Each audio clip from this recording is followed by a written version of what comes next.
né, um agricultor que orgulha o agronegócio, tá? Que é o Laércio. O Laércio é um produtor do Paraná, que já vai apresentar um pouquinho da sua história. E hoje à noite, então, nós temos presente vários agricultores, né, aqui do Rio Grande do Sul. Estou vendo aqui o pessoal da Stara, lá do Paraguai, que está conosco aí, o Leonardo da Cotrijal e vários produtores que são aqui da região central, vinculados à Copar Centro, que é a nossa parceira nesse evento, e também agricultores do nosso Planalto, do Rio Grande do Sul, que é o nosso celeiro aqui. E os estudantes também, né? O Paulo Deon, que é nosso produtor e diretor de São Vicente, do Instituto Federal de São Vicente. Então, minha saudação a todos, muito obrigado por aderirem, participarem.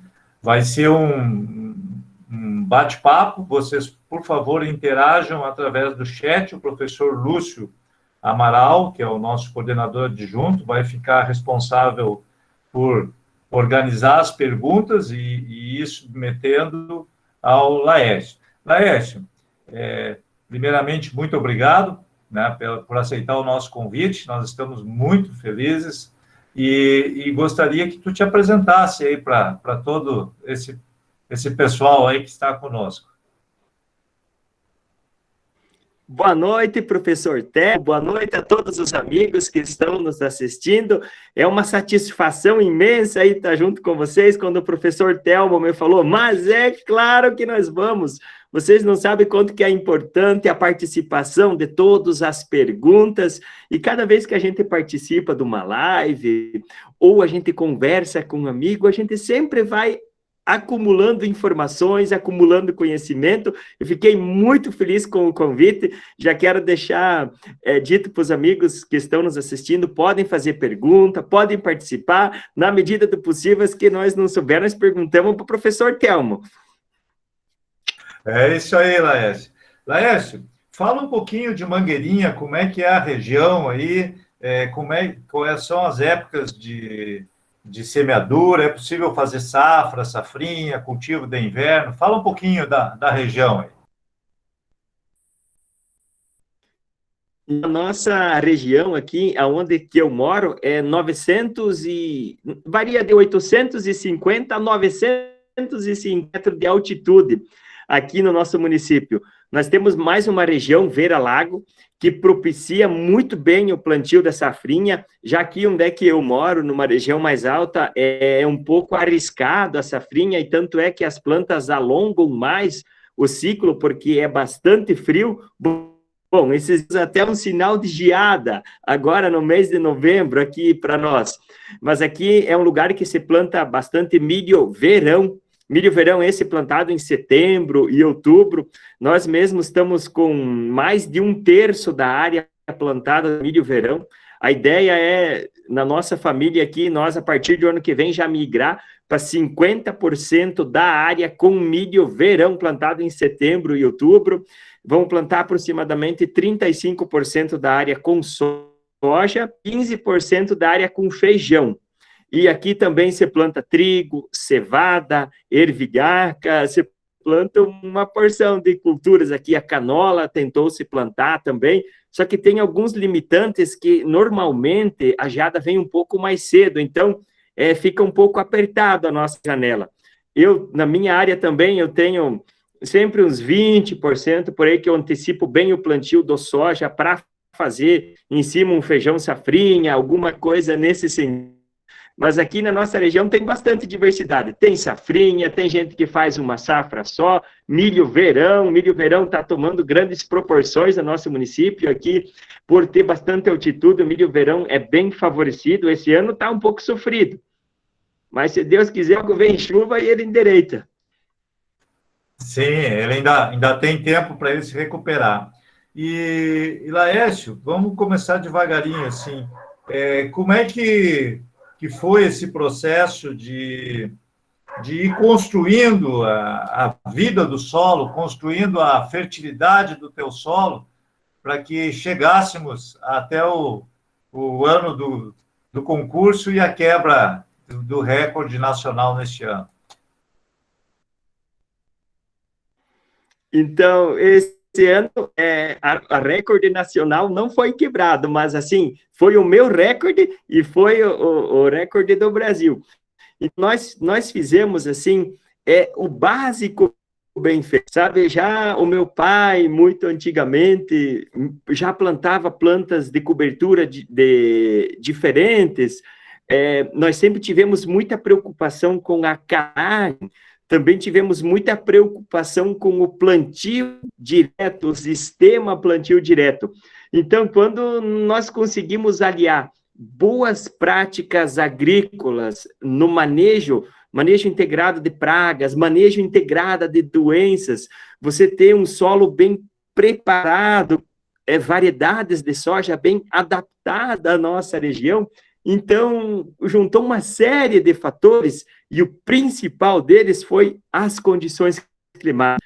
O ano passado, para nós, correu simplesmente perfeito. Nós tínhamos umidade, nós tínhamos dias ensolarados, então, quando juntou um sistema preparado, variedades adequadas, plantado no melhor momento, com bom monitoramento da nossa parte, na parte de fungicida, de nós estar sempre presente, aplicar só quando realmente tinha necessidade, nós conseguimos, além de colher bem, ter muita sustentabilidade, sabe? Isso que me deixa eu mais feliz ainda, não é o fato de ter colhido bastante, porque é muito mais importante do que você colher, do que você guarda, é o que sobra, a rentabilidade. E o ano passado nós fizemos o MIP na nossa área, nós conseguimos tirar a área com zero aplicação de inseticida, o manejo de fungicida do meu município é 3,6 aplicação, eu tirei com 3 aplicação de fungicida devido ao monitoramento,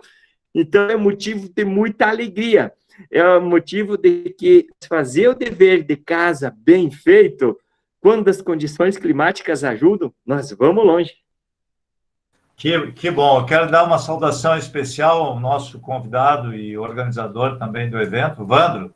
Saúdo o pessoal aí e já encaminho uma pergunta para o nosso Laércio.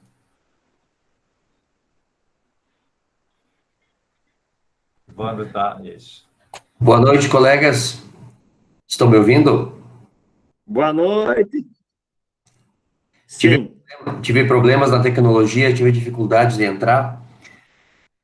Laércio, que grupos de maturação você usa aí nas cultivares na sua propriedade? Viu? Aqui nós temos um ensaio com diversos grupos de maturação, mas o que mais está dando certo para nós é 5.4. Mais ou menos por até 5.7 são os que mais se adaptaram à nossa região. Quem sabe se fosse reduzir mais população, aumentar espaçamento, os 5.8 poderiam ser até melhor. Mas o que mais está se encaixando para nós aí é 5.2 a 5.5. E que população de plantas você usa, Laércio? E que distanciamento entre linhas? Olha, nós temos na nossa plantadeira 50 centímetros entre linha, os espaçamentos, e esse ano nós diminuímos um pouco a população. Tinha tendência de faltar um pouco de água, então nós pensamos o seguinte, vamos diminuir um pouco, que daí as plantas conseguem se repartir entre si melhor a água. Nós estamos com 12 de 50, vai dar 240 grãos, vai ficar uns 220 plantas finais por hectare. Abaixamos bem a população em relação ao ano passado. Eu percebi que quando a gente tem um pouco mais de espaço, desde que você tem plantas daninhas de difícil controle, o soja engalha mais, ele consegue alongar um pouco mais o ciclo, se expressa melhor no peso de grão. Isso nós chegamos na conclusão devido a vários testes que a gente faz dentro da nossa propriedade, e o que melhor se adaptou para nós foi um pouquinho mais ralo. Que bom, né, Vandro? Que bom essa pesquisa. Nós temos um trabalho feito em conjunto com os Estados Unidos, no qual foram analisados várias populações e se chegou à conclusão que quando o solo tem uma alta fertilidade e o ambiente é favorável, uma redução pequena na população, ela pode realmente aumentar a produtividade. Agora, evidentemente, né, Laércio, isso tudo depende muito do ano e depende do local que você está, porque não dá para fazer uma generalização assim para todas as regiões, né? Sim, cada local tem um ajuste fino. Se você tiver problema de mata competição, aí é necessário você ter uma população maior, porque o melhor herbicida para controle de ervas daninhas no soja é o soja. A hora que ele fechar, você pode fazer a daninha, mas enquanto ele não fecha, você tem que ficar se preocupando. Mas eu gosto muito da ideia de um amigo meu que até essa semana ele me falou o seguinte, sobre população. Vamos imaginar nós pegar uma Kombi, colocar 15 pessoas na Kombi com 5 litros de água para viajar um dia inteiro. Como é que eles vão chegar lá no final? Agora de 15, vamos abaixar para 10 pessoas na Kombi, né? Como que eles vão chegar lá no final? Então, eu acho que é uma analogia bem interessante, né? Quanto menos planta nós tiver, um pouquinho mais de água. Vandro. Oi. Você já trabalhou com linhas pareadas, Laércio? 2 linhas próximas a afastar. Eu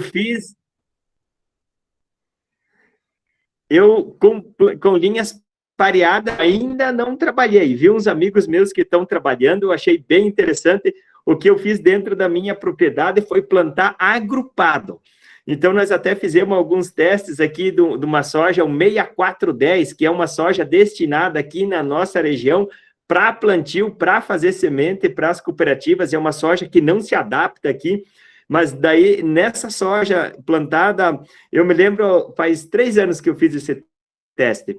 Nós plantamos com 50 centímetros de entrelinha e ficou 60 cada cova. Eu larguei ela bem rápido, sabe que ela ficou em pé até naquele ano, ela produziu bem, chegou a 80 sacos por hectare aqui na nossa região. Então, para as variedades que crescem bastante, que tem problema de acamamento, o plantio agrupado ficou até interessante, mas daí bate mais uma vez naquela questão, se tiver trapoeraba ou qualquer outros matos, ela demora bastante tempo para fechar a rua. Tá ótimo. Bom, Lúcio, tudo certo aí? Tem uma pergunta do professor Sérgio, e que eu já aproveito para saudar o pessoal do Instituto Federal do Paraná, de Dois Vizinhos, a respeito dos policultivos, das culturas de cobertura. Lúcio, tu consegue colocar para nós um dos vídeos das culturas de cobertura ou de policultivo, para depois o Laércio comentar em cima da obra dele? Vamos testar se vai funcionar aí a nossa tecnologia. Enquanto isso, eu deixo o convite, né, Laércio, para visitarem a página do Laércio.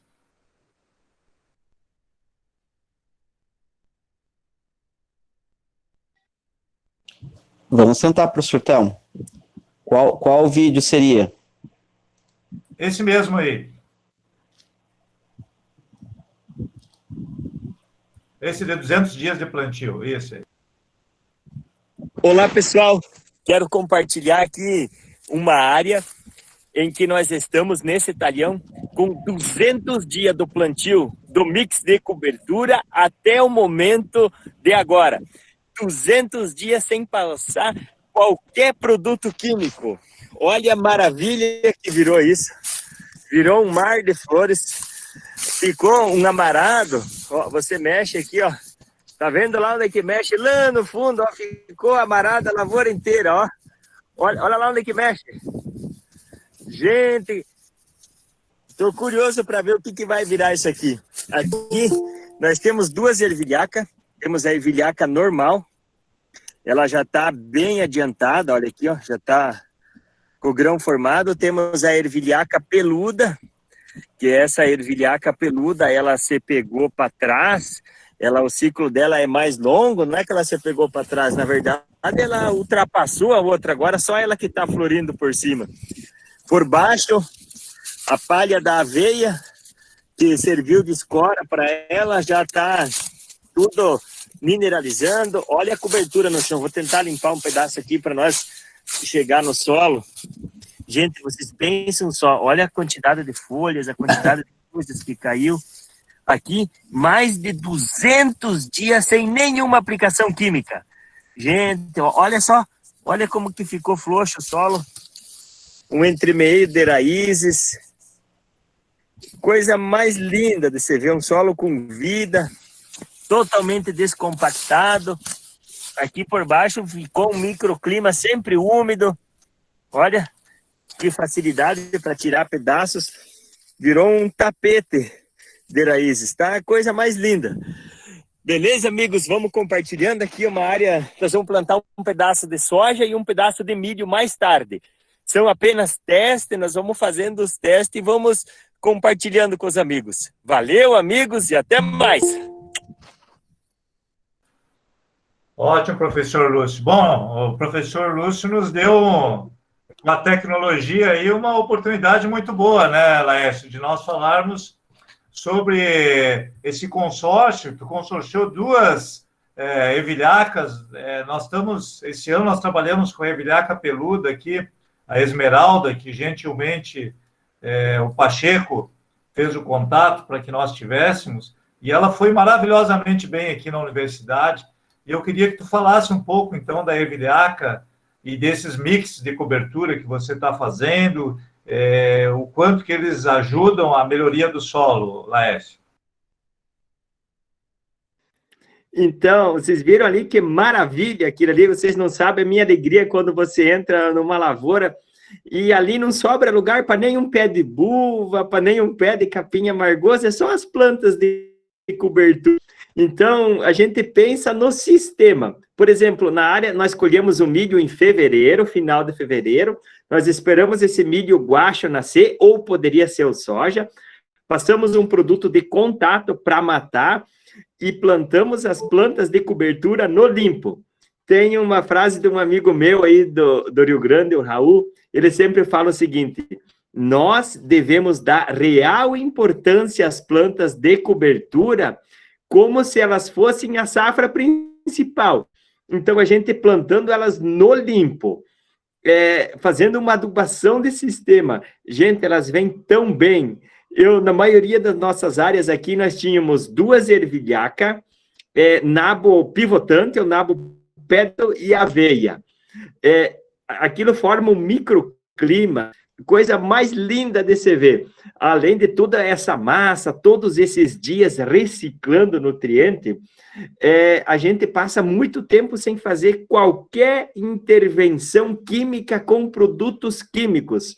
Eu até fiz uma coleta DM na mata e coloquei um arroz com bambu, um arroz dentro de um bambu no meio da lavoura, só para mim avaliar como que estavam os micro-organismos da lavoura, e ficou, por incrível que pareça, muito parecido os micro-organismos da lavoura com os micro-organismos lá do mato.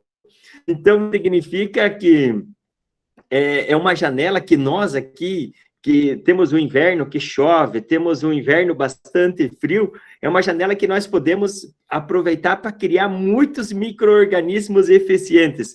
E daí você pensa só, 200 dias sem qualquer aplicação química, o solo sempre úmido, por baixo você tem um microclima muito favorável. Uma coisa que me chamou muita atenção é que no começo dos mix de cobertura, esse ano choveu bem no começo, eu tive problema de alguma coisa de mofo branco, e eu fui monitorando aquele mofo, monitorando, e no final eu não vi mais nada, não vi nenhum apotécio.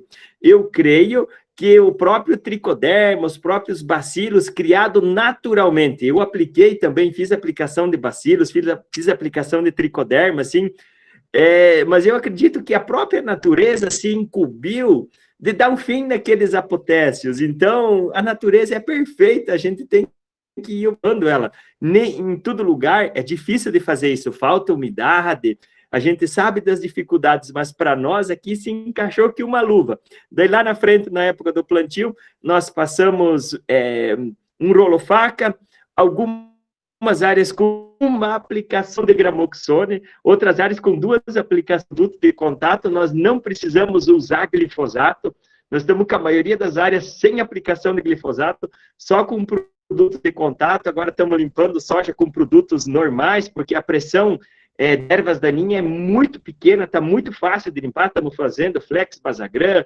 Select para matar a folha estreita, e estamos levando assim, então... Estamos com uma população de amigos naturais muito grande. Estou com as nossas áreas de soja, estão com 0 aplicação de inseticida novamente, e estão vindo bem, estão se desenvolvendo, estão vindo bem na medida do possível. Estão um pouco abaixo do desenvolvimento, porque está faltando água. Sem água as coisas crescem mais devagar, mas assim, os mix de cobertura, eu acho que é uma coisa que veio para ficar. Assim como nós precisamos uns dos outros, nós, produtor, precisamos do pessoal da cidade, o pessoal da cidade precisa de nós precisamos do mecânico, do professor, do pessoal que cata lixo na rua. As plantas é a mesma coisa.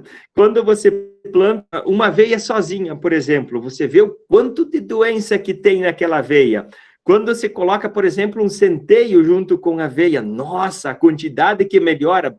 Quando você coloca uma ervilha, por exemplo, nossa, que coisa mais linda que fica. A ervilha fornece nitrogênio para a aveia, para o centeio e a aveia fornece sustentação para a ervilha crescer por cima, e uma planta vai ajudar a outra, sabe? Eu gosto muito desses policultivos, misturas de planta. Eu acho que nós temos muita coisa para evoluir. Eu acho que assim, que quanto mais o tempo passa, mais a gente vai se aprimorando, mais a gente vai se aperfeiçoando, e, se Deus quiser, cada vez mais sustentável.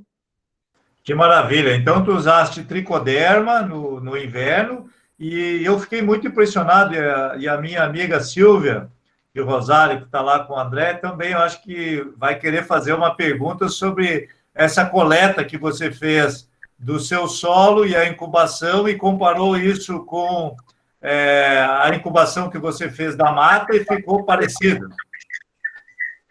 Silvia? Incrível essa coleta, né? Essa forma como ele fez. Mostra que realmente o ambiente que ele criou está bastante equilibrado. É uma vitória. Eu só tenho a parabenizar ele. E realmente a continuidade do trabalho vai trazer cada vez mais vitórias. A questão é, realmente você teve o mesmo equilíbrio, a mesma forma, os mesmos cores, pelo menos, na coleta do EM? Ficou muito parecido, praticamente as mesmas cores. Talvez no mato alguém acentuou um pouco mais que ali, mas eu tive uma diversidade de cores muito grande, muito parecido. Os colegas meus falaram que no mato deles tinha a mesma quantidade de cor do que lá na nossa lavoura. Eu acredito que com quase 200 dias sem aplicação química, e aquele clima sempre úmido embaixo, e eu fiz essa coleta numa área que tinha milho. Então, a área de milho, a última aplicação fúngica que eu fiz no milho foi final de novembro, começo de dezembro, no limite da entrada do autopropilido. Então, de lá para cá, a única coisa que eu fiz foi um gramoxone para matar o milho guacho.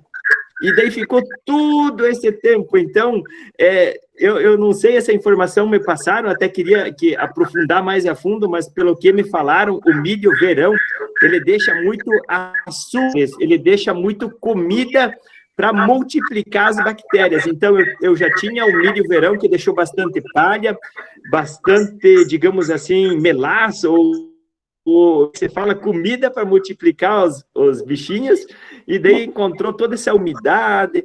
Até eu fiquei muito feliz de ver todas aquelas cores vivas, assim, foi muito legal.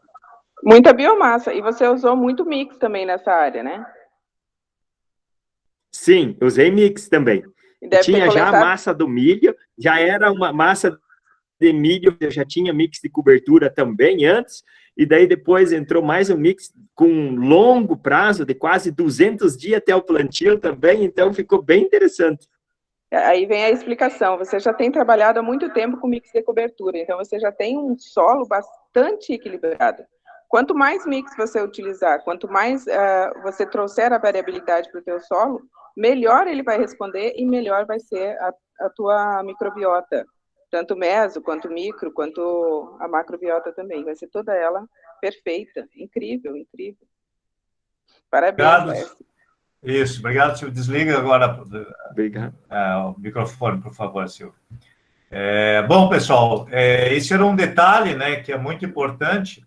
E vamos mostrar as raízes, professor Lúcio. Será que nós temos o vídeo das raízes no perfil? Que esse é um tema que também é muito caro para todos nós, é a questão de formação de um perfil favorável ao enraizamento profundo. E será que nós conseguimos mostrar o vídeo aí, professor Lúcio? Seria o vídeo da trincheira? Exato.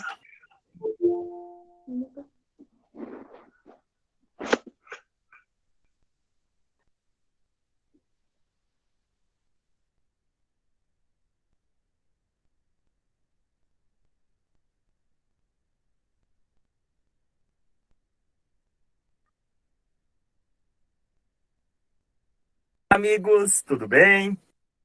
Então, voltamos a trabalhar na trincheira. Esse solo aqui é um solo que está com 20 anos de plantio direto, sem revolver o solo. Olha só que legal. Acompanha só as imagens lá em cima. Aqui nós temos o nabo pé de pato, nabo pivotante. Olha a questão de raízes dele. Olha quanta raiz que nós temos, raízes grossas, raízes finas em todo o perfil da ervilhaca. Aqui nós temos um mix de cobertura com 2 ervilhaca, nabo pivotante. Olha só esse perfil. Filma bem de pertinho para nós ver se nós conseguimos pegar na câmera. Olha aqui, 2,10, gente. Olha isso, vocês não imaginam a minha alegria. 2,10, olha a quantidade de raízes. Essas raízes provavelmente são da ervilhaca. Olha por dentro aqui, ó. Tá indo até 2,90 m. Chegou no fundo e olha lá, ó. Não tem uma raiz, tem várias raízes. E isso aqui me deixa tão orgulhoso. Olha, você pega onde que você desbarranca. Olha só, eu acabei de desbarrancar um pedacinho aqui. Olha só isso. Presta atenção nos detalhes. Olha quantas raízes que tem. Aonde que você desbarranca, você acha raízes. Então, aqui nós estamos com condições de descompactação. Esse nosso solo aqui está sem impendições físicas. Nós também temos uma biologia do solo muito viva, uma mineralização, minhocas, toda a palha decompondo e sem impedimentos químicos. Aqui não tem também alumínio em profundidade. Aqui tinha muito alumínio. Eu acho que as plantas de cobertura ajudaram muito a conseguir levar cálcio em profundidade, muito do nosso potássio, do nosso enxofre, do boro que estava indo embora. Olha, essas plantas aqui leva isso para cima, fica muito interessante. Então, nós temos um perfil bem feito.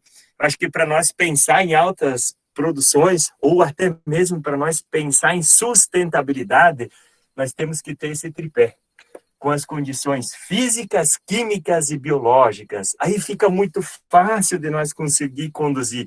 Veja bem, eu vou precisar passar o rolo faca e, quem sabe, 1 ou 2 produtos de contato, provavelmente uma aplicação de herbicida de contato. Veja a economia, veja como é que fica interessante. E assim, eu queria compartilhar essas informações com os demais colegas e falar que aqui nós temos plantas que se adaptam muito bem no sul do país. Mas aí no Mato Piba, no Cerrado, também tem muitas outras plantas. E nada melhor do que as nossas trocas de informação, a troca de conhecimento entre vizinhos, entre o produtor. Eu tenho muitos amigos no Brasil inteiro. E muita gente me pergunta se essas plantas de cobertura vão no Mato Grosso, por exemplo.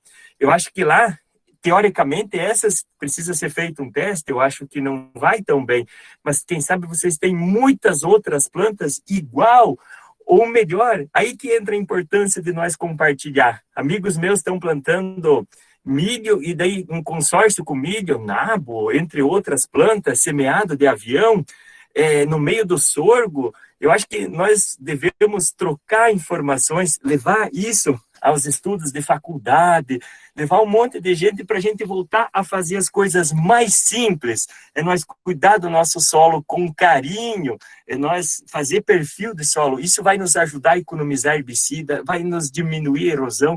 Olha quanto nutrientes que nós reciclamos. Nós investir no nosso solo é nós investir no futuro. Obrigado, amigos, e boa safra! Obrigado, Lúcio. Show de bola. Vou voltar com o Laércio aqui. Pois é, Laércio. Então, do vídeo anterior ainda me chamou muito a atenção que tu tinha palha de aveia e já vinha toda aquela adição das ervilhacas e você nota que está acumulando, né? Palhas de diferentes safras estão ficando ali na superfície e essas culturas maravilhosas aprofundando o sistema radicular e indo aí a profundidades que a gente não imaginava, né, Laércio? Sim, um detalhe bem importante, aquela palha de aveia que estava ali plantada junto com a ervilhaca, só que a aveia, ela tem um ciclo mais curto, um pouco, ela morreu, ela ficou por baixo e a aveia cresceu por cima.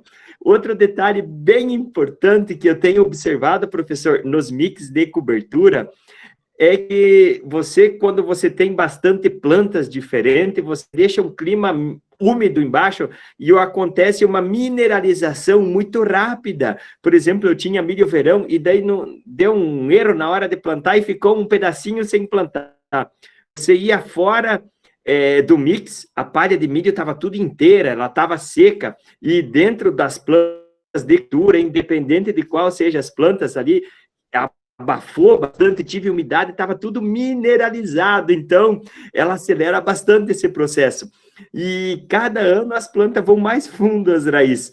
E essas raízes, plantas de cobertura fazem, é o que vai usar o soja. O soja vai pegar esses canais e desce em ponto morto, já tem a galeria aberta, então ele cresce as raízes para baixo sem gastar energia, já tem o caminho aberto. Eu fiz a trincheira o ano passado, muito próximo àquela, o ano passado não tinha raiz tão funda assim, então isso mostra que a cada ano que a gente vai trabalhando, que a cada ano que a gente vai passando, você vai criando muitas galerias, e as plantas, elas pegam carona, é impressionante de ver. Depois eu fiz um outro vídeo observando, as raízes fininhas, elas pegam, elas aproveitam os outros orifícios e vai embora.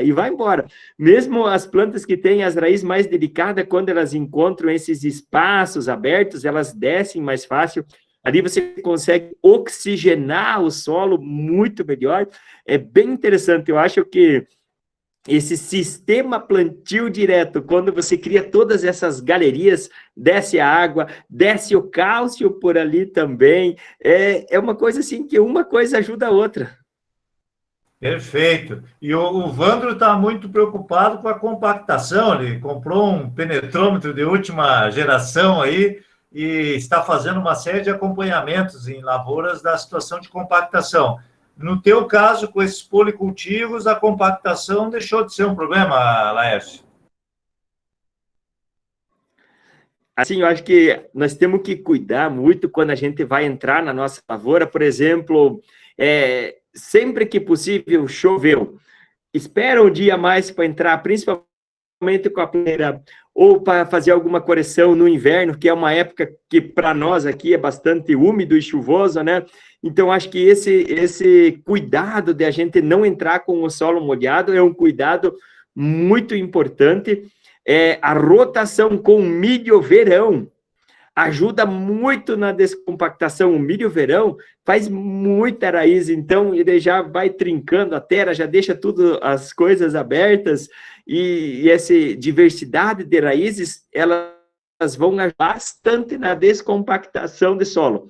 Eu tenho compactação em algum lugar que é cabeceira, onde que tem tráfego de máquinas, ali tem compactação, mas dentro da área, no geral, onde que o tráfego é mais controlado, com bastante plantas de cobertura, elas por si só estão conseguindo deixar tudo tranquilo.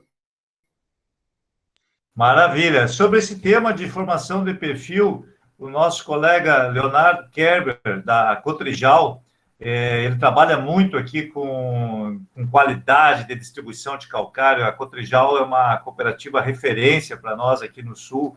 Realmente ela consegue produtividades muito altas. Ele está perguntando sobre como que tu trata a questão de calagem, dose, periodicidade, e qual o objetivo de correção de pH, qual é o ideal aí, na tua opinião? Então, todo ano, conforme vai colhendo, sobrou um tempinho, nós já coletamos a análise de 0 a 20, de 20 a 40, algumas áreas de 40 a 60, para a gente ver como que está esse perfil de solo, e sempre que há necessidade, até o momento está tendo necessidade de muito calcário. As nossas áreas aqui faltava muito calcário, é um lugar que tem muito alumínio. Até o meu pai e meu irmão, minha família, quando veio morar aqui, eles falaram que derrubaram o mato há muito atrás e plantaram o milho, e o milho não saía do chão, ficava fininho, amarelo, sabe? Puro alumínio. Aqui tem alumínio que dá para fazer panela. Então, nós aqui, uma coisa que estava faltando para nós, que estava faltando para mim, era a aplicação de calcário. Nós queríamos colher bastante, mas falta calcário nas nossas áreas. É um insumo básico. E ainda faltava-nos muito a sério a calagem. Nós estamos tentando chegar com o pH de 6. Algumas áreas já chegou, outras falta bastante. E estamos praticamente, quase todo ano, estamos jogando calcário. É raros os anos que não vai calcário, porque nós vinha de um déficit bastante grande, agora nós estamos tentando equilibrar. E a partir do momento que se aumenta o calcário, que se corrige o calcário, eu percebi uma disponibilidade de fósforo, uma disponibilidade maior de potássio, só que daí está faltando alguns micros, por exemplo, zinco está faltando bastante, boro está faltando bastante, cobre está faltando bastante nas nossas áreas, mas diminuiu a exigência de fósforo e potássio. Fósforo e potássio é mais caro. Esses micros são bem mais baratos. Eu acho que a calagem é o primeiro passo para nós corrigir o nosso solo em profundidade e uma calagem bem feita, o resto vai se ajeitando. É verdade. Então, que dosagem, mais ou menos, o teu solo está pedindo cada vez que tu entra com a calagem? Pelo que eu estou entendendo, a calagem praticamente entra quase todo ano, ou no máximo a cada 2 anos. Sim. Depende muito de talhão por talhão. Cada talhão tem uma necessidade diferenciada. Esse ano eu tive talhões que precisou 1,5 tonelada por hectare e tive outras que precisou 4 toneladas por hectare. Então, se eu tenho um talhão de 5 hectares, nós temos a coleta dali e aplicamos. Cada talhão vai uma quantidade diferente. Perfeito. Isso aí é agricultura de precisão. E a outra questão que eu queria comentar contigo, essas raízes finas. Sabe que essas raízes finas, elas são as mais eficientes em aproveitamento de fósforo, por exemplo, e também são raízes muito ativas, essas raízes finas. Então, elas exudam, elas atraem muito micro-organismo para perto delas, e é uma riqueza quando você tem essas raízes finas em grande quantidade, né? Isso aí é muito importante.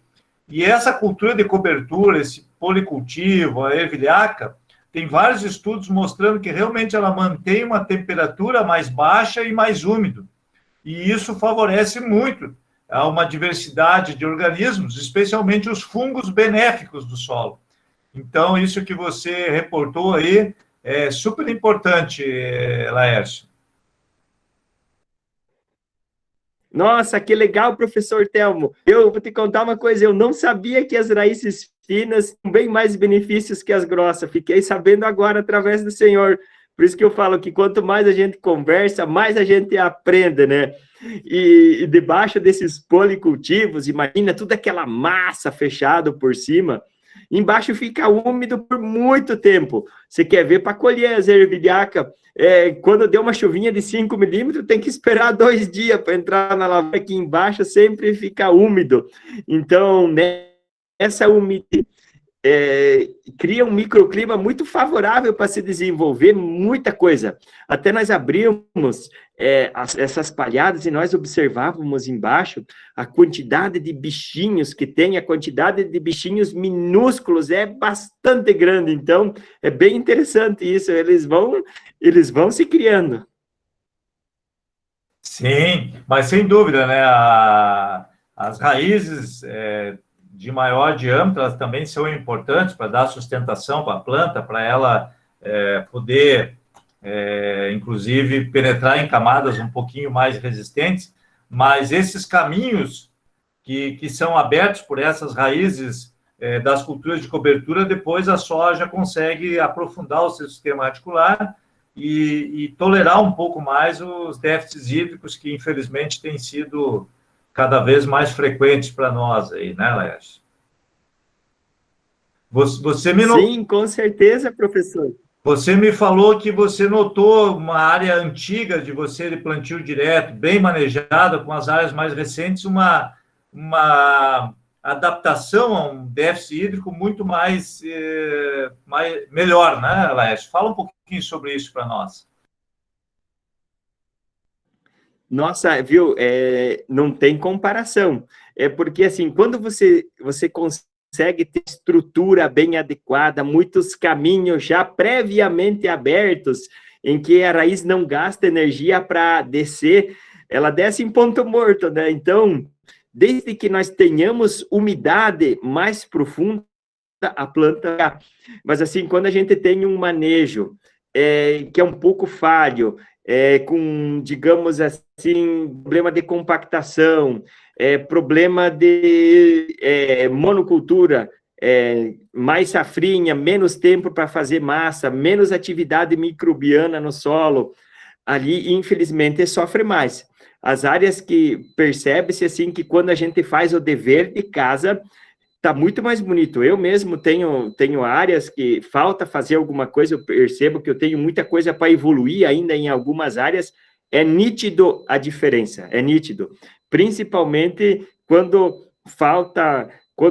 dá alguma coisa errada. Eu percebi, assim, também mais doença radicular, percebi mais pragas também, parece que o complexo, ele é bom, ou às vezes não é tão bom. Desde amigos naturais, desde as pragas, desde doenças radiculares, percebe-se esse ano que quando a gente fez o dever de casa bem feito, está minimizando o problema. Não está solucionando, mas está ajudando bastante. Principalmente doença radicular, eu vi muito soja doente. Em solo compactado, infelizmente, muito soja doente. Isso é uma preocupação, né, Evandro? Essas doenças radiculares e o momento da semeadura, né, Evandro? A velocidade que... Vamos perguntar nessa linha aí, Evandro? Quem sabe você encaminha a próxima pergunta aí. Laércio, como é que você trabalha para ter uma emergência uniforme, né? Aqui, esse ano, nós já estamos com um problema na implantação das áreas devido à falta de chuva, tá? E são tantos itens que podem intervir, por exemplo, numa boa semeadura, que ultrapassam 30 itens, né? Desde a temperatura do solo, velocidade de semeadura, falta de umidade, excesso de umidade, são tantos que não vou nem saber lembrar de todos agora. Qual é o sucesso para uma boa implantação da cultura da soja? Eu acho que o primeiro passo para uma boa implantação é não estar ao nosso alcance, que as boas condições climáticas, viu? Esse é o passo mais importante de todos, né? Ter a umidade adequada, mas daí o produtor fica naquela angústia, mas se eu não plantar agora está atrasado, perder a safrinha, como que eu faço? Eu entendo que é um grande problema desse ano que muitos de nós, produtores, eu posso falar por mim mesmo, eu também plantei algumas áreas que não tinha a umidade adequada, tive sérios problemas, foi áreas, inclusive, de replantio. Eu acho que as condições climáticas, umidade adequada, palha já preparada, é o principal de tudo. E daí o resto nós vamos se ajustando, né? Porque, na verdade, a nossa indústria é uma indústria a céu aberto, né? O fator mais importante a gente não controla, né? Que é o fator clima. Mas a nossa parte que nós podemos fazer é plantar devagar, tentar fechar bem o sulco de plantio, deixar todas as sementes na mesma profundidade, na mesma distância. Esse é um fator muito importante. Tentar plantar dentro da época adequada, quando é possível. Que nem eu falava antes da live, vocês comentaram que está muito atrasado o plantio de vocês, já estão, inclusive, perdendo a adequada. Então, isso é algo que foge da nossa compreensão. E esses fatores, janela adequada, umidade de solo, é o principal. Perfeito. Com relação ao momento de entrar com a semeadura e a palhada, tu deixa ela secar bem? Como é que é essa questão? Você utiliza duplo disco, né? Não utiliza facão ou utiliza facão também na semeadora? Então, nós temos algumas experiências aqui bem interessantes. O milho se comportou diferente do soja. Para o milho, nós tivemos aqui algumas áreas que nós tínhamos um mix com 2 ervilhacas, nabo, aveia. Então, nós passamos um cletodin 40 dias antes do plantio. Junto com esse cletodin, entrou-se com um veneno fisiológico para controle de lagarta rosca.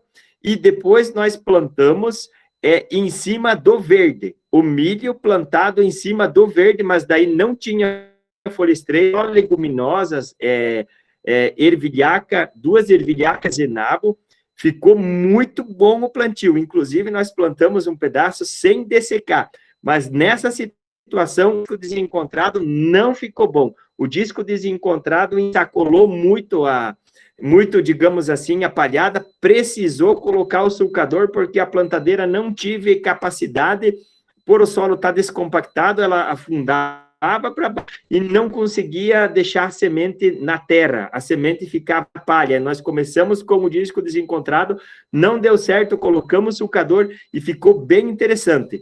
No soja, eu preciso fazer mais testes do ano que vem, mas pelo que eu percebi, o soja, preferencialmente, ele gosta de dias de antecedência, um manejo mais antecipado, plantar com a palha seca, se demonstrou melhor esse ano. O milho na palha verde de leguminosa, perfeito.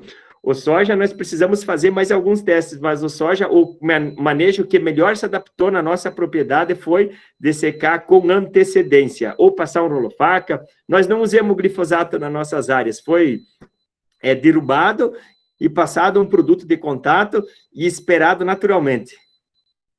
Maravilha. Rogério Pacheco, tu estás na escuta aí, eu queria que você encaminhasse uma pergunta ao nosso Laércio, por favor. Muito bem. Laércio, então vamos lá. O milho, eu quero que tu me explique agora, para nós todos, essa tua preferência pelo milho. Eu acho que a tua situação é igual à de Vacaria aqui pela altitude. Tu tá 50% do milho, 35% da soja e 15% feijão. O normal seria tu preferir a soja, não é com a tua produtividade. Por que essa preferência, que tu tá indo para 50% de milho? Sabe, eu gosto muito do milho. Nós ainda não estamos 50%, mas o ano que vem é já nós migrar para 50% de milho. O milho é rentável.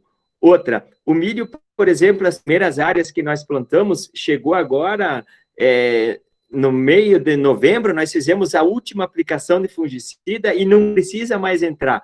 Você já livra o equipamento para dar preferência para entrar nas horas que mais necessitar no soja. Você colhe em outra época.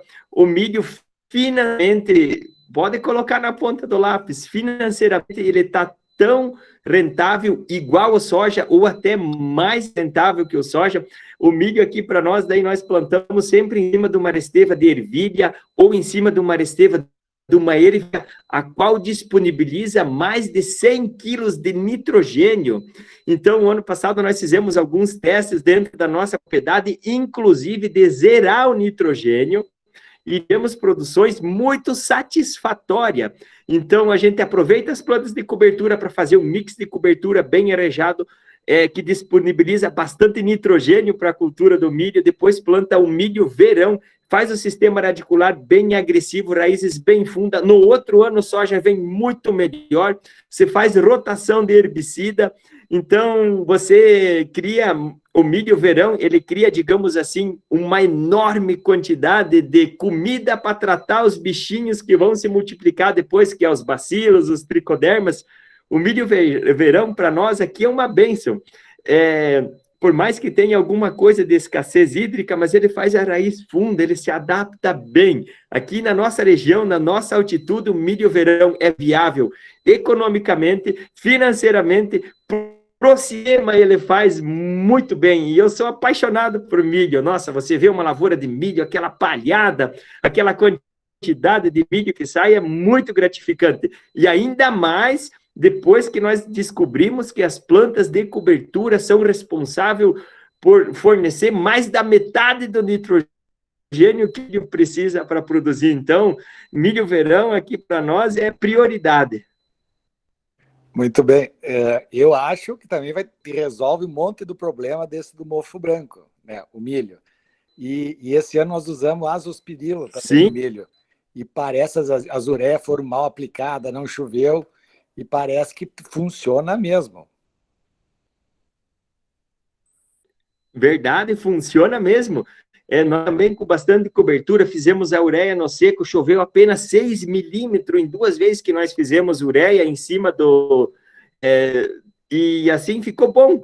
Tá razoavelmente bom. Podia estar melhor, podia, mas eu não posso me queixar. As lavouras de milho, as primeiras já estão em pré-pendoamento, as outras estão mais atrasadas um pouco, e o milho verão, assim, você acaba economizando bastante produtos. É muito fácil de levar. É diferente da safrinha. Na safrinha você já tem um monte a mais de preocupação, você tem problema de cair, você tem problema com doenças diversas, entre outras, né, a cigarinha. Então, aqui no verão é bem tranquilo de se fazer. E outra coisa é esse coletor de esporos. Isso aqui é inédito, e aqui no Rio Grande do Sul, pelo menos na nossa região, não tem. Essa iniciativa que tu teve é muito boa. Eu gostaria que isso viesse para nós também aqui, professor. E Alessio? Então, assim, essa iniciativa não é minha, essa iniciativa é do IDR Paraná, antiga Emater, agora IDR Paraná. Até hoje nós estávamos coletando a lâmina desse coletor de esporos. O técnico se desloca de Chupinzinho até aqui, ida e volta, ele faz uns 80 quilômetros entre ida e volta para vir coletar a lâmina, não tem custo nenhum. O coletor de esporos é uma ferramenta muito simples, é um cano de PVC, você direciona para passar por dentro dele, uma lâmina dupla face, em que os esporos chegam e grudam ali. O problema ter pessoas qualificadas para conseguir fazer a correta leitura para dar o diagnóstico correto, porque se tem ferrugem, tem que ter o diagnóstico, se não tem, não tem. E é muito difícil, até o técnico estava falando para mim, exemplo, se tiver perto de um pé de jabuticaba, tem muita coisa parecida, tem ferrugem do trigo, ferrugem do milho, o ídio, é um conglomerado de doenças das quais precisa ter um olho muito clínico para conseguir saber qual doença que está e como que está. E o coletor de esporos é muito eficaz. O primeiro ano que nós colocamos o coletor de esporos na nossa propriedade, a pressão de ferrugem chegou muito cedo. Nós tivemos a pressão de ferrugem chegando 20 dias antes, um mês antes. No meu coletor de esporos chegou a pegar 200 esporos de ferrugens viáveis, esporos de ferrugens agrupados. Então, numa situação dessa, o que nós, produtor, fizemos? Atira de 12, coloca a colina junto em curto intervalo de aplicações, aumenta o portfólio de fungicida, e daí esse ano que passou agora, nossa, esse ano o coletor de esporos demorou muito para pegar os esporos, quando chegou poucos, esporos mortos, chegou a atrasar um monte a entrada de fungicida, nós pudemos alongar. Mas sabe por que nós conseguimos fazer isso? Porque nós tínhamos informação. Porque se nós tivesse baseado ano passado, o nosso CCC ia ficar muito apertado. CCC aqui para nós é o coeficiente de cagaço. Se ele chegou muito forte num ano, a gente acha que no outro chegar também. Então, monitorar, na maioria das vezes, é nós economizar a aplicação. Mas mais do que nós economizar a aplicação, é nós fazer a aplicação necessária, quando realmente tem necessidade. Há 2 anos atrás, eu usei mais do que eu estava planejado. O ano passado, eu usei a menos do que eu estava planejado e consegui tirar o meu soja completamente. Eu posso me dar o luxo de atrasar as primeiras aplicações por causa do milho verão. O milho verão, ele quebra todo o ciclo das principais, das outras doenças, a não ser a ferrugem, ele faz um bem danado. Então, se não tem ferrugem, com milho verão, nós vamos controlando o ID e vamos atrasando a aplicação. Então, eu acho que o coletor de esporos se encaixou aqui uma luva dentro da nossa propriedade. Eu não me imagino a minha propriedade sem o coletor de esporos ou sem as informações, e todas as nossas aplicações são baseadas no coletor de esporos. Muito bem, só aprendizado. E quem é que te dá essa assistência? Esse órgão estadual? É uma cooperativa, é empresa? E com quem tu... É a IDR Paraná, é federal, acho, é do Paraná inteiro.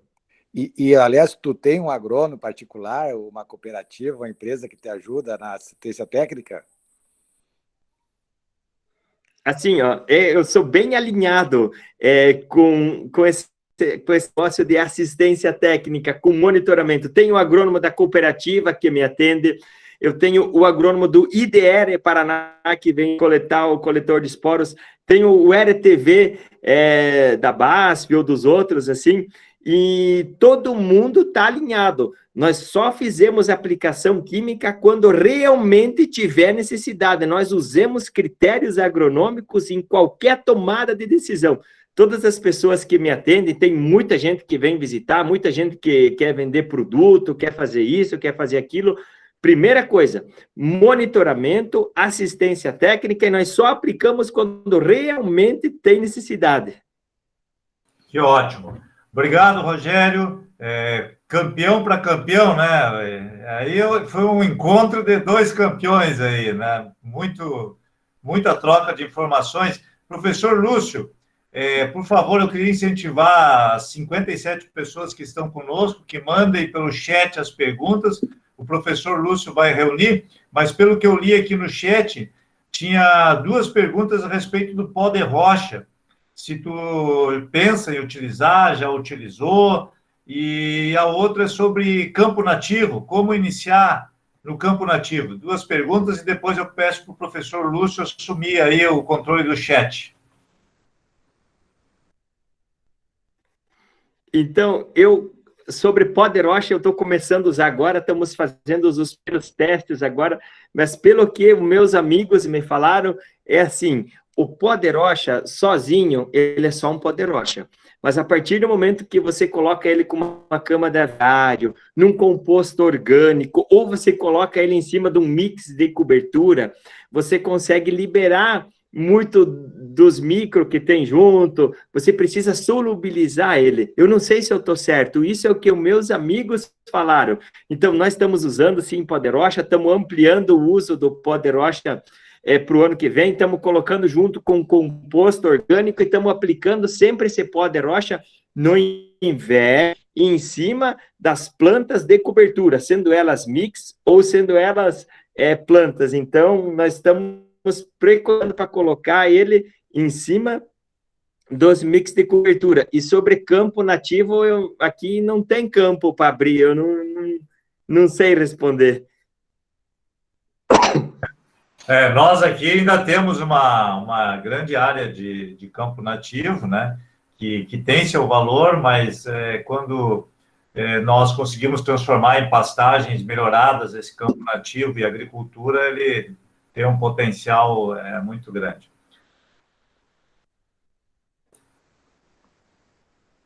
Bom, eu acho que o Lúcio me avisou aqui que as perguntas que tinham chegado eram essas. Fica... Telmo, Pois não, Lúcio. tem uma que ficou sem responder, sobre quais tecnologias de agricultura de precisão a Laércio utiliza E se não está utilizando, se pretende utilizar alguma e quais seriam?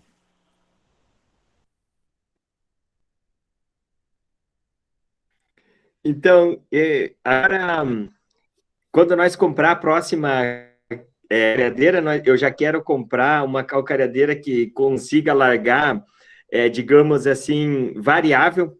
Eu até agora tenho poucas tecnologias nesse sentido, mas eu faço muita análise de solo. Se eu tenho 5 hectares lá, eu pego aqueles 5 hectares, faço análise e corrijo eles.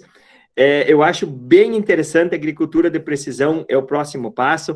Nós já compramos agora, trocamos a colheitadeira, já pegamos uma que vai marcando a produtividade para a gente ver as manchas fracas, as manchas fortes, o que a gente pode fazer, tirar uma análise apartada, ver aquelas manchas que está fraca, se é uma doença de solo, é falta de alguma coisa, é falta de umidade, o que tem, sabe? Então, acho bem interessante, nós temos o NDVI agora para acompanhar as cores da lavoura também, para ver como que está se desenvolvendo, onde que está com mais coloração, com menos coloração. Acho que são ferramentas importantes e nós estamos começando agora a trabalhar com essas ferramentas. Eu acho que nós temos muita coisa para aprender, muita coisa para evoluir nesse sistema, só que para nós pensar nessa agricultura assim de detalhes, primeiro nós temos que fazer o básico bem feito, depois do básico bem feito nós vamos partir para essa parte. É isso aí, Laerte, mas quando tu fala que a amostragem de solo indica que uma hora precisa 1 tonelada de calcário, outro local precisa 4, isso aí é agricultura de precisão no seu ponto mais importante. Vando, tu tem uma pergunta aí sobre os mixes, né? Por favor, e depois o Lúcio encaminha as outras. Laércio, umas quantas perguntas em uma só. É você que faz essas misturas de mix ou você compra pronto? Por que você escolheu essas espécies e quais as proporções que você usa? Proporções, assim, quantidades por hectare de cada espécie. Então, eu tenho muita dificuldade para encontrar sementes apartadas. Na maioria dos meus mix, eu compro eles pronto. E eu não sei quanto que vem nessa porcentagem, né? Da Raix, a maioria dos meus mix, e eles já vieram prontos. Então, porque até então eu procurava bastante, fazia anos que eu procurava semente de nabo pé de pato, semente de vilhaca, semente disso, semente daquilo, e nós estávamos com muita dificuldade em conseguir encontrar esses materiais. Então, eles já tinham a ideia pronta, mistura pronta, eu não sei quanto é a mistura que vem junto, eu só sei de uma mistura que foi feita agora por último, que eles me mandaram para fazer um campo de semente, que aqui para nós, e daí essas misturas ainda tem um diferencial, que para cada região tem uma mistura diferente, porque nós aqui é frio, é altitude, então aqui vai pouca planta, crescem bastante. Eu sei que quando nós plantamos para semente, tinha 15 quilos por hectare de ervilhaca normal, 3 quilos por hectare de ervilhaca peluda e 15 quilos por hectare de aveia. E formou um emaranhado gigantesco. Lembrando que eu fiz, digamos assim, a adubação desse sistema, colocamos em cima dessas plantas de cobertura, então elas cresceram bastante, ficaram bem volumosas. Um detalhe bem importante que eu pude ver, o nabo, quando vai na mistura, é mínima coisa. O nabo é coisa de 1, 2 quilos por hectare. Eu vi meus amigos falando isso. Eu tenho que tomar muito cuidado. Se jogar muito nabo, vira só nabo. E eu tento optar algumas das plantas. No outro ano, eu já faço um mix diferente. Por exemplo, eu coloco centeio, ervilha. No outro ano, vai ervilhaca.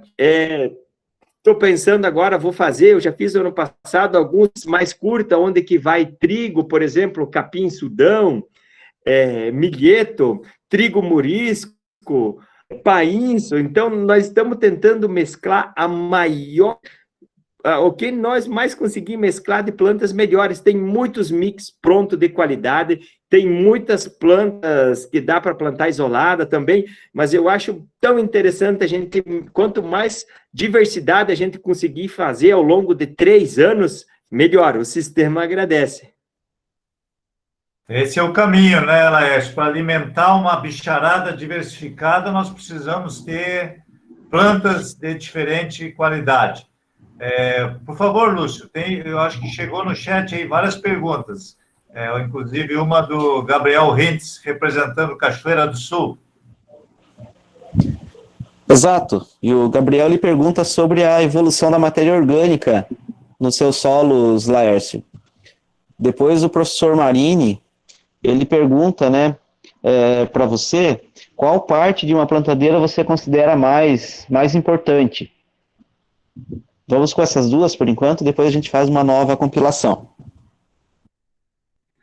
Então, assim, ó, falando da plantadeira, qual a parte mais importante? Eu acho que é a peça que vai do volante. Essa é a peça mais importante, né? A regulagem.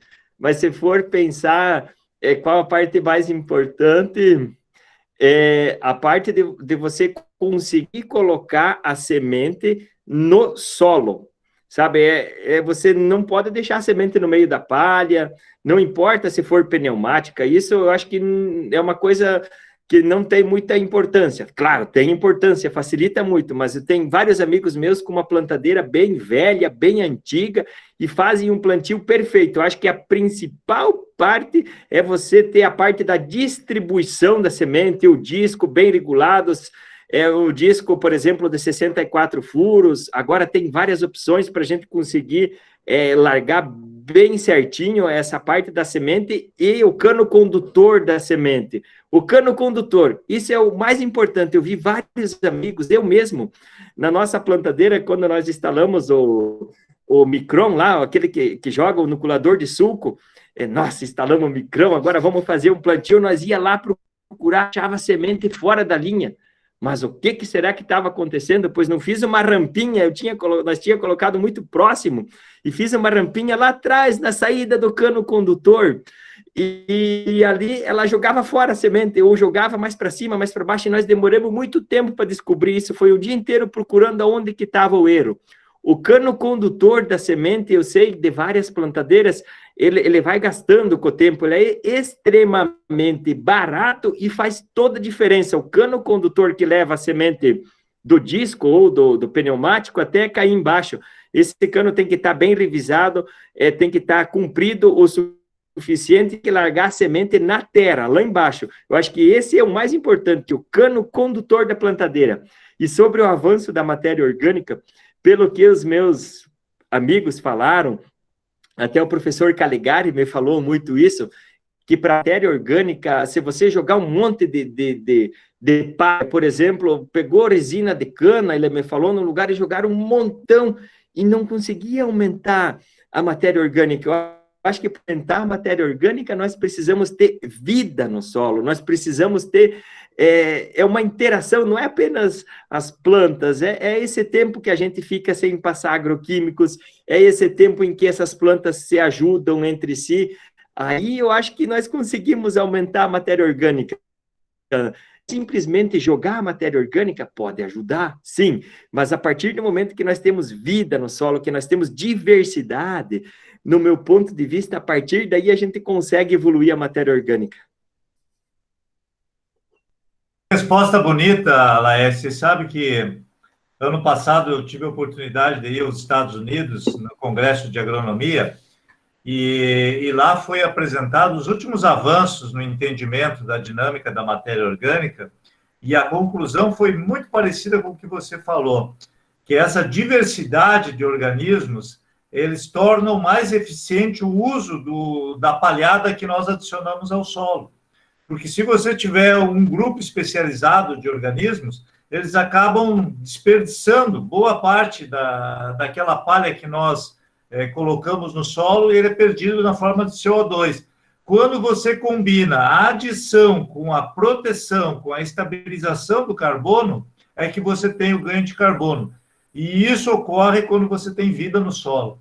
Então, parabéns aí pelo seu entendimento, né? Eu podia ter poupado uma passagem para os Estados Unidos se eu tivesse escutado melhor aí o teu ensinamento. Professor Lúcio. Temos mais duas perguntas, então, na sequência. Uma sobre se você utiliza ou se tem experiência com integração lavoura-pecuária, né?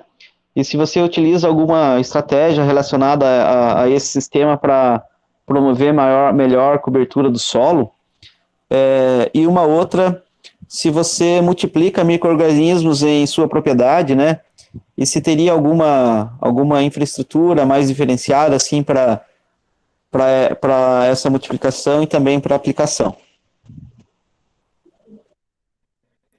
Então, a lavoura e integração pecuária, eu acho que é algo assim muito rentável, uma coisa ajuda a outra. Eu não tenho lavoura e integração pecuária porque os talhões que nós temos aqui são muito extraviados, são muito pequenos. Então, por exemplo, eu tenho talhão de 10 hectares. Como que eu vou fazer para manter o gado lá? Eu precisava ter alguém cuidando. Então, eu não tenho lavoura integração pecuária porque é muito esparamado. Aonde que eu moro aqui é 10 hectares, é bem pequenininho. E das outras áreas é tudo esparamado, tudo longe de casa. Então, dá medo de deixar o gado sozinho. Mas, assim, eu tenho vários amigos meus que têm lavoura integração com pecuária. Eu acho simplesmente fantástico. Eles colhem super bem. Quando você deixa o gado pastorear e você maneja na medida certa, você tem muita raiz. O gado come por cima, a raiz cresce, a raiz se aprofunda. E é muito mais importante, no meu entendimento, vocês, por favor, deixem a sua opinião, é muito mais importante as raízes do que a própria parte foliar, a parte que a gente enxerga. E quanto mais o gado come, mais raiz faz. Claro, o que não dá para fazer é tocar o gado com o pulverizador na hora de plantar. Não, aí não tem como nós fazer isso. Mas essa questão de você tirar o gado com um pouquinho de antecedência, deixar o solo descansar um pouco de massa para você conseguir fazer uma dessecação e fazer um bom plantio com o mínimo de palha possível, é completamente viável, rentável. Outra coisa que eu, falando com outro amigo meu, ele me falou o seguinte: a partir do momento que nós corrigimos o nosso solo, que nós temos um solo bem corrigido, principalmente em cálcio e magnésio, você tem muito mais formação da aveia, do azevém, do milheto, do que você vai pôr para os teus animais. Você tem um ganho muito mais de quilos, ou arroba por hectare, não sei como é que vocês fazem conta aí, solo bem preparado, bem estruturado, diversas variedades de azevém, centeio, espiais, assim, que fornecem muita massa, estão tendo um ganho muito bom. Eu até estou pensando em como que eu poderia fazer aqui, voltar alguns talhões de lavoura pecuária, eu acho bem interessante, parabéns para quem faz, eu acho muito legal. E sobre a produção on-farm, nós temos aqui na nossa propriedade, nós construímos um galpão, um barracãozinho bem pequenininho, e nós fizemos algumas multiplicações, mas agora até nós estamos quase equiparados com as multiplicações. Eu faço muita multiplicação no inverno, eu foco em jogar essas multiplicadas, tricoderma, bacilos, em cima dos mix de cobertura. Eu tento jogar esses produtos ali, naquela ocasião. É uma opção, sim. E uma coisa que eu acho fantástico é multiplicar o EM. Essa coleta na mata que a gente faz com arroz, que a gente coloca num bambu, que deixa lá na mata, e coloca as folhas por cima, coleta ela, ferve açúcar, põe junto. Eu acho que o EM, na minha região, no meu local aqui de trabalho, é até mais importante do que a própria multiplicação de micro-organismos isolados. O M é muito fácil de fazer, não precisa barracão, não precisa nada, é algo muito simples, a gente coleta na nossa própria mata, multiplica os micro-organismos que estão aqui na nossa micro-região, porque pelo pouco que os meus amigos me falam, tudo que eu estou falando aqui, eu estou repassando e os outros falam para mim. É que, por exemplo, a nossa mata, ou nossa região, tinha muitos micro-organismos eficientes, e quando a gente passa fungicida, inseticida, infelizmente, a gente vai abaixando a população deles. É natural, a gente precisa produzir grão, a gente precisa fazer aplicação de nitrogênio, e cada vez que é fazendo várias aplicações, nós vamos diminuindo a população. Então, quando a gente tem um mix de cobertura, aí você já tem condições ideais, aí você pega um EM coletado na mata, multiplica, coloca ali no solo. Gente, isso fica tão legal. E quando eu fiz aquela coleta com arroz que eu coloquei na mata, não era para coletar os EMs, era só para mim avaliar como que estava na lavoura. E daí ali também eu fiz, na minha multiplicação, tricoderma, bacillus subtilis, púmelos, amiloquefáceis, megatério, fizemos esses micro-organismos e inundamos os mix de cobertura. Ali no inverno, chove frequente, você tem uma umidade embaixo do solo, sabe? Uma umidade muito boa, então ali eles encontraram condições ideais para se desenvolver, junto com os EMs coletados na mata. Tanto é que eu procurei, olha, nesses últimos dias eu procurei muito para ver se conseguia encontrar algum escleródio, porque nós temos muito mofo branco aqui na nossa região, e no começo dos mix se formou mofo branco, tinha alguns escleródios, mas eu, graças a Deus, não consegui ver. Eu vou monitorar, não tenho programado nenhuma aplicação de produto específico para o controle de mofo branco, por enquanto. Se o clima continuar seco, nós vamos passar sem nenhuma aplicação. Agora, se por um acaso ou soja fechar a rua, tiver a potássio não, que nós no monitoramento achar, aí sim nós aplicamos o produto químico. Se tiver necessidade, nós aplica.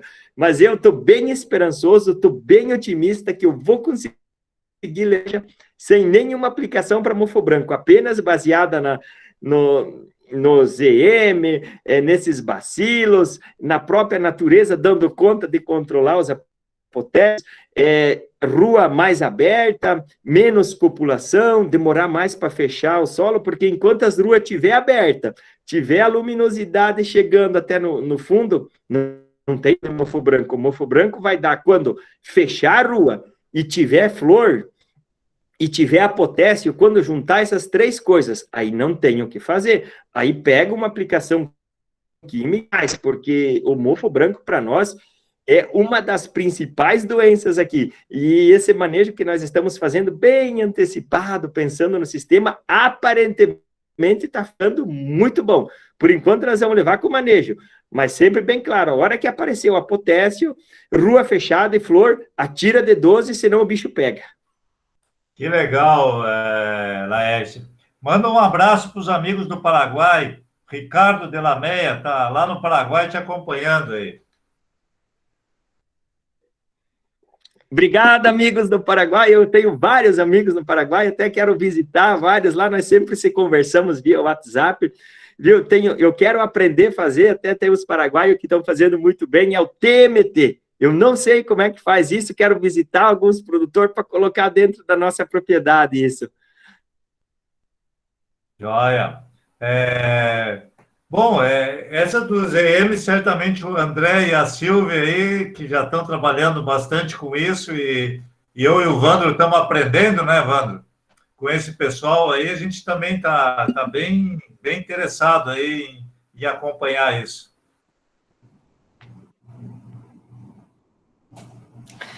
Sem dúvida, Thelma. Estou aprendendo muito com o André e com a Silvia. Eu queria aproveitar para fazer mais uma pergunta sobre biológicos, Laércio. Você tem usado algo em cobertura, por exemplo, durante o ciclo, por exemplo, fungicida biológico, inseticida biológico, na soja? No ano passado, fungicida biológico, usei sim, eu acho que foi bem legal. Eu acho que isso é algo que vai crescer muito, muito, muito, muito. Eu acho que todas as empresas estão apostando nisso e eu acho que é um caminho muito promissor. Precisa de muitos testes ainda, mas inseticida biológico, show de bola, muito bom. Nós estamos usando no milho também, vamos usar no soja convencional, se tiver necessidade, nós vamos usar, sim, alguma coisa de inseticida biológico, e eu acho, assim, que é um caminho que nós estamos recebendo nele. Daqui 10 anos, quem sabe, a nossa conversa vai ser bem diferente.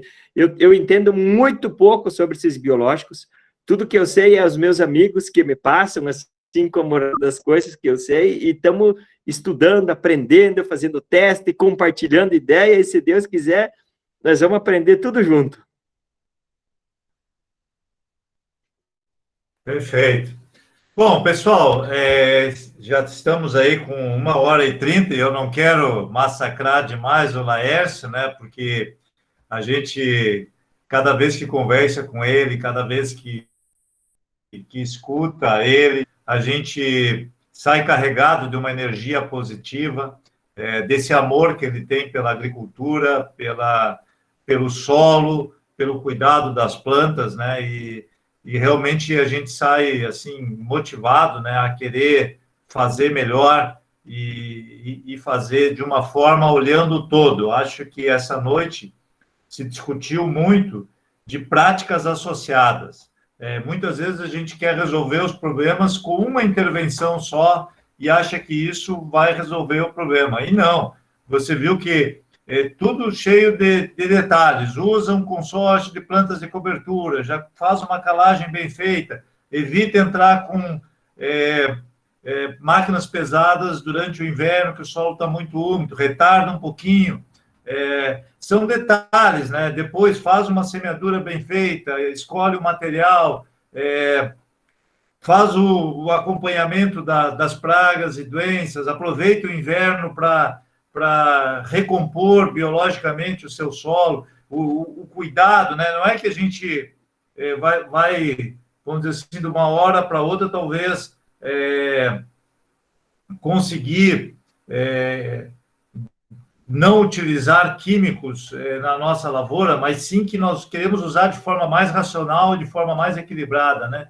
E o resultado é a produtividade, né? Que é o conjunto de todas essas práticas associadas. Eu acho que foi mais ou menos essa a mensagem, Laércio. Me corrige se eu conseguir fazer... Sim, professor Telmo. Muito bem, professor Telmo. Fico muito feliz com vossas palavras, é exatamente isso. Muitas vezes nós, produtor, se nós pudéssemos chegar lá e comprar uma caixinha com a solução para os problemas e aplicar, nós fazia, viu? Mas essa caixinha, é isso que o senhor falou, é um conjunto de ações, é um conjunto de medidas. E eu quero agradecer muito pela essa oportunidade, eu sempre aprendo bastante quando eu participo das lives, e assim, ó, uma mensagem que eu quero deixar é que ninguém é campeão sozinho, ninguém. O conhecimento que eu tenho, hoje eu aprendi com os amigos, é tudo os amigos que me dão as dicas, eu tenho muitos amigos que estão nos assistindo, agora tenho amigos pelo Brasil inteiro, quero mandar um abração para eles, e falar assim que o que mais faz diferença na nossa lavoura é uma coisa que não tem para comprar. É nós fazer bem feito, na hora certa, com capricho, com paixão. Fazer o básico bem feito, isso dá diferença. Sempre tem alguma coisa que nós, produtores, podemos fazer na nossa propriedade para colher mais, que não significa gastar mais. E se alguma coisa do manejo, alguma coisa... Sempre tem detalhes, tudo é detalhes, e a gente aprende muito com os nossos erros.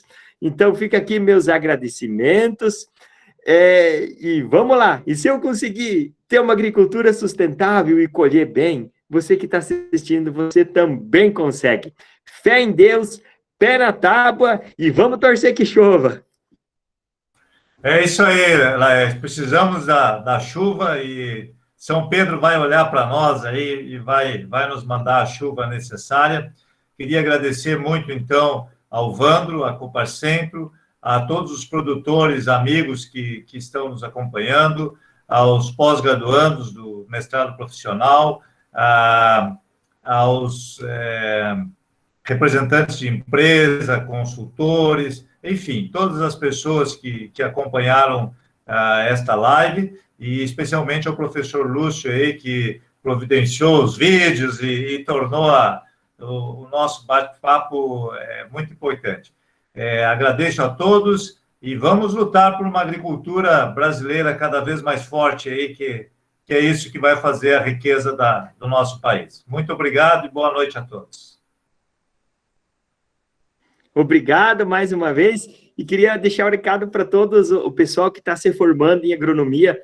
Vocês têm a possibilidade de levar essa agricultura mais sustentável, essa agricultura de princípio a todos. Obrigado, professor. Eu fiquei muito feliz pelo convite e podem contar comigo. Se um dia, assim vocês quiserem, conte comigo que eu estou junto.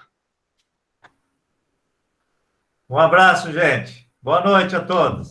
Um abraço, obrigado, boa noite a todos. Boa noite.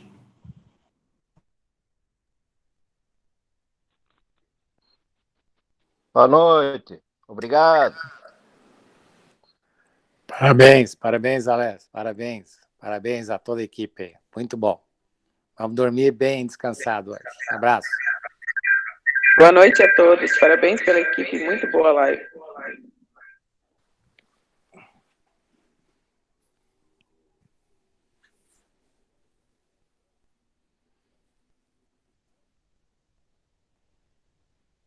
André, acho que vamos ter que tomar aquele vinho que tu